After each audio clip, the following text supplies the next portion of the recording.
Di sebuah desa kecil yang jauh dari keramaian kota, terdapat sebuah rumah tua yang telah lama ditinggalkan. Rumah itu dikenal oleh warga sekitar sebagai tempat angker, dihuni oleh makhluk gaib yang suka mengganggu. Meskipun sudah tidak ada yang tinggal di sana, terkadang orang-orang mendengar suara-suara aneh dari dalam rumah tersebut.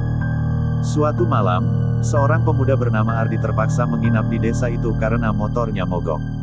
Ia memutuskan untuk meminta izin menginap di rumah seorang warga, tetapi tidak ada yang mau menerimanya karena takut akan roh halus yang berkeliaran di malam hari. Akhirnya, dengan terpaksa, Ardi memutuskan untuk menginap di rumah tua yang terkenal angker itu. Saat Ardi memasuki rumah, ia merasakan hawa dingin yang membuat bulu kuduknya berdiri.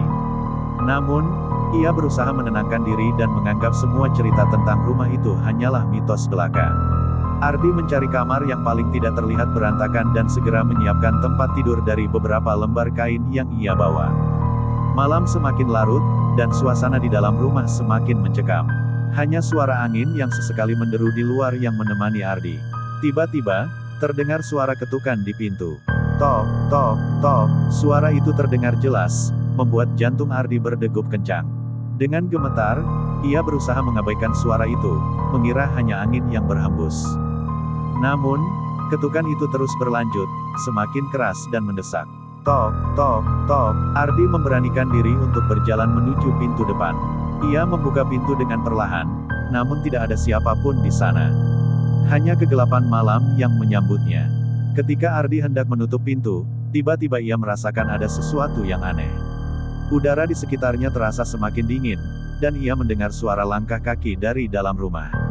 Ardi segera berbalik, namun yang ia lihat membuat darahnya membeku. Di ujung koridor, terlihat bayangan hitam yang perlahan mendekat ke arahnya. Wajahnya samar-samar terlihat, dan matanya memancarkan cahaya merah menyala. Tanpa pikir panjang, Ardi segera berlari keluar rumah, meninggalkan segala barangnya di dalam. Ia terus berlari tanpa menoleh ke belakang, sampai akhirnya ia tiba di rumah warga yang bersedia menolongnya.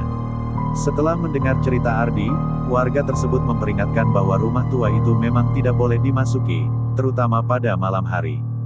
Keesokan harinya, saat Ardi kembali ke rumah tua itu untuk mengambil barang-barangnya, ia mendapati sesuatu yang membuatnya merinding. Di depan pintu yang semalam diketuk, ada jejak kaki yang tidak manusiawi, dan di dinding, tertulis pesan dengan darah, "Jangan pernah kembali."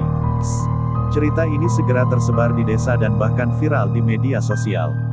Rumah tua itu semakin terkenal, tetapi tidak ada yang berani mendekatinya lagi, apalagi saat malam tiba. Kini, rumah itu dibiarkan kosong, menjadi saksi bisu dari kengerian yang pernah dialami oleh Ardi.